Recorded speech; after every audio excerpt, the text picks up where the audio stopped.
नमस्कार दोस्तों, स्वागत है आपका दबंग लॉयर यूट्यूब चैनल पर। मैं हूँ आपका हर्षवर्धन भैया देशमुख।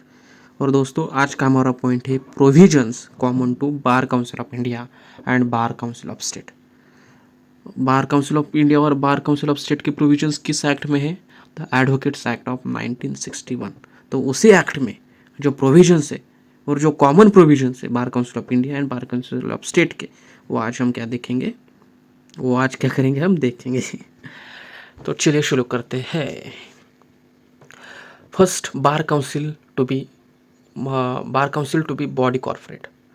बार काउंसिल वेदर एट नेशनल और स्टेट लेवल, फिर कोई भी हो, नेशनल लेवल की हो या फिर स्टेट लेवल की हो, is a legally recognised organisation with the ability to own property, enter into contracts and take legal action all under its official name. It operates as a distinct and continuous entity. Corporate एक company जैसे होती है ना, एक company एक corporate जैसा होता है ना, कि प्रॉपर्टी को ओन कर सकता है, कॉन्ट्रैक्ट में एंटर हो सकता है, लीगल एक्शंस मतलब ले सकता है, और अपने नाम के अंदर, all under its official name. तो सभी जो क्वालिटीज़ है, सभी जो बोल सकते हैं कि फीचर्स है, हमको किस में देखने को मिलते हैं?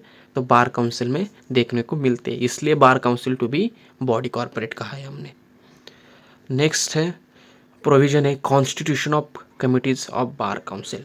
The advocates act 1961 outlines the constitution of various committees within the bar council. तो अब हम कमिटीज देखेंगे कि कौन से प्रकार की कमिटीज हो सकती है या होती है।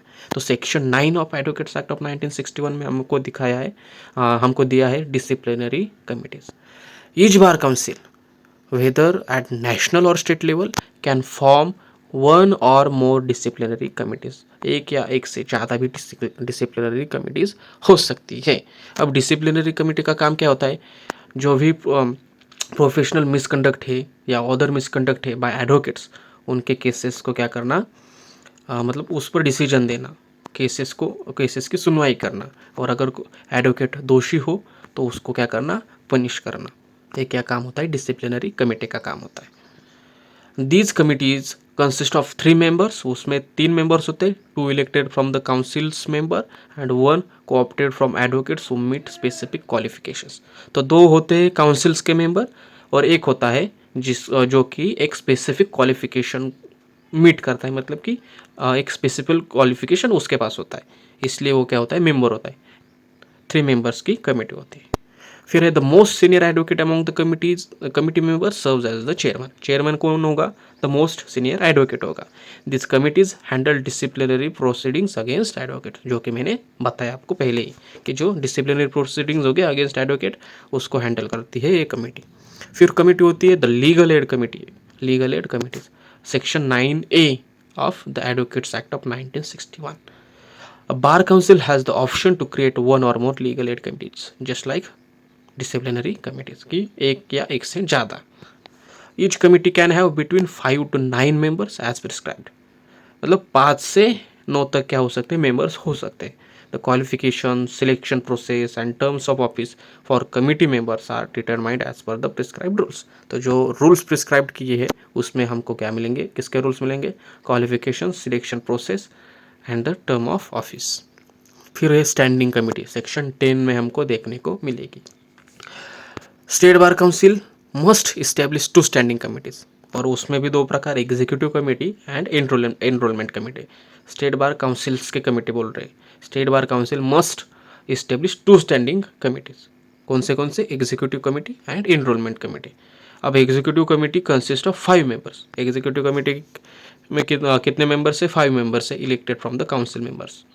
इलेक्टेड फ्रॉम काउंसिल मेंबर्स, तो वो क्या है, काउंसिल मेंबर्स ही है, पहले से काउंसिल मेंबर्स है, तो कमेटी में भी काउंसिल मेंबर्स ही है। एनरोलमेंट कमेटी, उसमें मेंबर्स कितने? 3 मेंबर्स है, elected from the councils members. फिर the bar council of India, अभी तक हमने स्टेट बार काउंसिल देखा, अब है bar council of India must establish 2 standing committees. तो 2 स्टैंडिंग कमिटीज इस्टेब्लिश करना मस्ट है। कौन से कमिटीज है वो? Executive committee and the legal education committee. एग्जीक्यूटिव कमेटी में कितने मेंबर्स है? 9 members, elected from the councils members. And legal education committee में कितने? Comprises 10 members, with 5 elected from the council's members and 5 co-opted members who are not part of the council. तो 5 council के ही members है और 5 council के बाहर के members है जो कि एक स्पेसिफिक क्वालिफिकेशन मीट करते हैं, मतलब कि जिनके पास एक स्पेसिफिक क्वालिफिकेशन है, वही इसका वही क्या बन सकते हैं, मेंबर्स बन सकते हैं. Both state bar council and the bar council of India have the authority to form additional committees from their members as they see fit to carry out the provisions of the advocates act 1960. तो वो अलग अलग प्रकार की committees बना सकते हैं. इससे अलावा अभी तक हमने जो कमिटीज़ देखी उससे अलग भी कमेटी बन सकती है, अगर उनको लगा कि भाई ज़रूरत है इसकी तो वो बना सकते हैं. फिर है transaction of business staff and audit of accounts of bar council. ये भी क्या है, एक कॉमन प्रोविजन है bar council of India and state bar council में. तो सेक्शन 10A में हमको ये देखने को मिलता है. अब क्या है इसमें सेक्शन 10A में, the bar council of India must hold its meetings in New Delhi और another location as decided with recorded reasons. तो अब उनका मतलब उनकी चॉइस है कि दिल्ली में रखना है या कोई और लोकेशन में रखना है. तो मीटिंग्स उनकी रखनी क्या है, ज़रूरी है. State bar council must conduct their meetings at their headquarters और another location as decided with recorded reasons. वही फिर से लिखा है, मतलब इन अदर लैंग्वेज, लेकिन मीनिंग तो एक ही है. Committees formed by bar council excluding disciplinary committees should meet at headquarters और भाई मुझे तो अब वही आ रहा है यार भाई, एट द हेडक्वार्टर्स और द रिस्पेक्टिव बार काउंसिल्स. तो वही फिर every bar council and it's committees except for disciplinary committee must follow the prescribed rules of procedure when conducting business during their meetings. तो एवरी बार काउंसिल और उसकी committees है except for disciplinary committee, उनको क्या करना है, must follow the prescribed rules को follow करना है of procedure when conducting business during their meetings. कब जो प्रिस्क्राइब्ड रूल्स है उसको फॉलो करना है, when conducting business during their meetings. और डिसिप्लिनरी कमिटी क्या है, established under section 9 have specific rules regarding when and where they meet and how they conduct their business which are outlined in the act. तो disciplinary committee के लिए एक special क्या बोल सकते हैं, स्पेसिफिक रूल्स है, अलग से रूल्स है. अदर कमिटीज़ और डिसिप्लिनरी कमिटी मतलब काफ़ी हद तक अलग है, इसलिए उनके रूल्स अलग है. फिर है staff of bar council, section 11 में हमको देखने को मिलता है. तो सेक्शन 11 कहता है every bar council appoints a secretary and may appoint an accountant and other necessary staff members. The secretary and accountant must meet prescribed qualification. तो एवरी बार काउंसिल चाहे वो नेशनल लेवल का हो या स्टेट लेवल का, उनको क्या करना पड़ता है, सेक्रेटरी को और अकाउंटेंट को क्या करना पड़ता है, अपॉइंट करना पड़ता है. लेकिन किस पर बेस्ड हो गए, प्रिस्क्राइब्ड क्वालिफिकेशंस, उनकी एक क्वालिफिकेशन होनी चाहिए उसके लिए. ठीक है, एक प्रिस्क्राइब्ड क्वालिफिकेशन हमको देखने को मिलेगी और उस बेसिस पर हमको क्या करना है, उनको अपॉइंट करना है. और अदर नेसेसरी स्टाफ मेंबर्स को भी क्या कर सकते हैं, अपॉइंट कर सकते हैं. फिर है सेक्शन 12 जो कि अकाउंट्स एंड ऑडिट के बारे में बात करता है. Bar councils are required to keep proper financial records in specific format. तो उनको एक प्रॉपर फाइनेंशियल रिकॉर्ड्स भी मेंटेन करना है, और वो भी किस में, in a specific format. Qualified auditors who are expert in reviewing financial records must check these records at regular intervals. तो जो qualified auditors है उनके माध्यम से हमको क्या करना है, ऑडिट करना है. State bar council need to send their financial records and audit reports to the Bar Council of India by the end of each financial year. These records are also published in the official gazette. तो जो भी records हो गए, financial records हो गए या audit report हो गए, हमको किसको भेजना है, बार काउंसिल ऑफ इंडिया को भेजना है. बार काउंसिल ऑफ इंडिया क्या करेगी, फिर सेंटर को भेजेगी bye the end of each financial year. और जो रिकॉर्ड्स हो गए वो पब्लिश हो गए इन द ऑफिशियल गैजेट में. Bar council of India must, वही मैंने कहा कि bar council of India must send its financial records and audit reports to the centre government by the end of each financial year. These records are published in the gazette of India.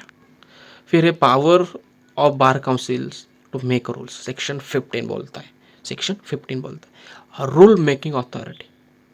अब बार councils चाहे वो national हो या state हो, have authority to create rules to carry out purposes of the act.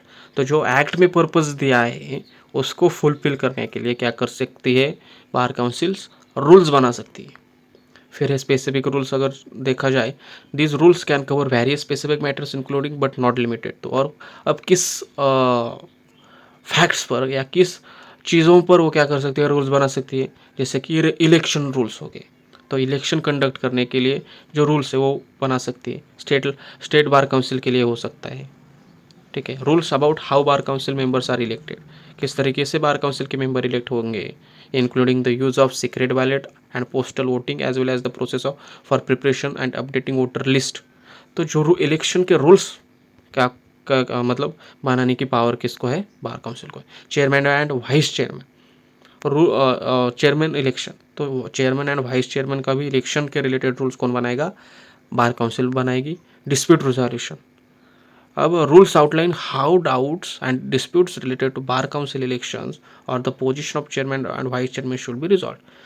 फिर जो chairman and vice chairman के related कोई इशू हो या इलेक्शन के रिलेटेड कोई इशू हो, तो उसके मतलब उसका जो डिस्प्यूट होगा रिजॉल्व करने के लिए भी रूल्स कौन बनाएगा, बार काउंसिल बनाएगा। फिलिंग वैकेंसीज, जैसे कि अनएक्सपेक्टेड वैकेंसीज दैट में अराइज इन बार काउंसिल, तो उसके लिए भी कौन रूल बनाएगा, बार काउंसिल रूल बनाएगा। फिर चेयरमैन एंड वाइस चेयरमैन के पावर्स क्या हो गए, उनके पावर्स और रूल्स कौन बनाएगा, बार काउंसिल बनाएगा। फाइनेंशियल असिस्टेंस एंड फंड्स, उसको भी रेगुलेट करना है ना, फाइनेंशियल असिस्टेंस और वेलफेयर स्कीम्स या और कोई फंड हो, रूल्स कौन बनाएगा, बार काउंसिल बनाएगी। Legal aid to the poor, हमको पुअर मतलब गरीब लोगों को क्या करना है, हेल्प करनी है, लीगल एड प्रोवाइड करनी है, रूल्स कौन बनाएगा, बार काउंसिल बनाएगा। बार काउंसिल मीटिंग्स, अब बार काउंसिल की मीटिंग्स होनी चाहिए एक इंटरवल के बाद, तो रूल्स कौन बनाएगा, बार काउंसिल बनाएगा।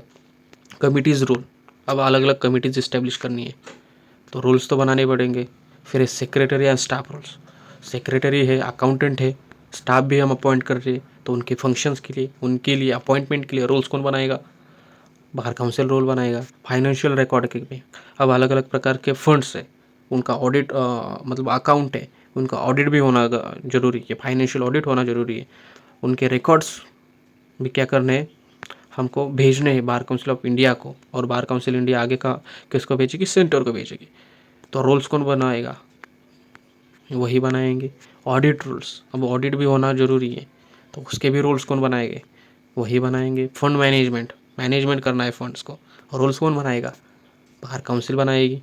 तो approval for state bar council, अब यहाँ पर एक छोटा सा एक्सेप्शन आ जाता है, एक्सेप्शन बोल सकते हो या कोई ऑड पॉइंट बोल सकते हो। Rules created by state bar council only becomes effective if they are approved by the bar council of India. अगर वो रूल्स मतलब अगर स्टेट बार काउंसिल कोई रूल बनाता है लेकिन उसका उस रूल इफेक्टिव, वो रूल इफेक्टिव नहीं बनेगा, कब तक, जब तक बार काउंसिल ऑफ इंडिया उसको क्या करना दे, अप्रूव करना दे।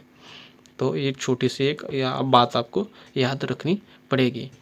फिर अगला पॉइंट होगा admission and enrolment of advocates under the advocates act of 1961। I hope आपको ये वीडियो पसंद आया हो। बहुत सारे पॉइंट्स हमने देखे, पावर मतलब मेन पॉइंट हमारा था प्रोविजंस कॉमन, जो कॉमन प्रोविजंस है to bar council of India and bar council of state, उनके बीच में जो कॉमन प्रोविजंस है under the advocates act of 1961, वो आज हमने देखे। थोड़ा सा मतलब था, मतलब इतना भी सिंपल टॉपिक नहीं था।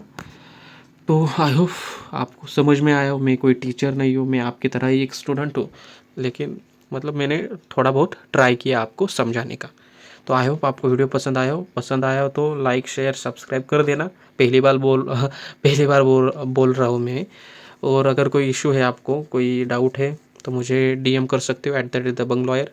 इंस्टाग्राम पेज है मेरा, लिंक्स भी डिस्क्रिप्शन में। इसकी पीडीएफ नोट आपको @दबंग लॉयर टेलीग्राम चैनल पर मिल जाएगी। लिंक्स भी मैंने क्या है डिस्क्रिप्शन में दिए, और बहुत सारी लिंक्स हैं, जाकर देख लेना। आपकी कोई ज़रूरत की हो तो क्लिक कर देना। तो मिलते हैं अगले वीडियो में। Bye bye.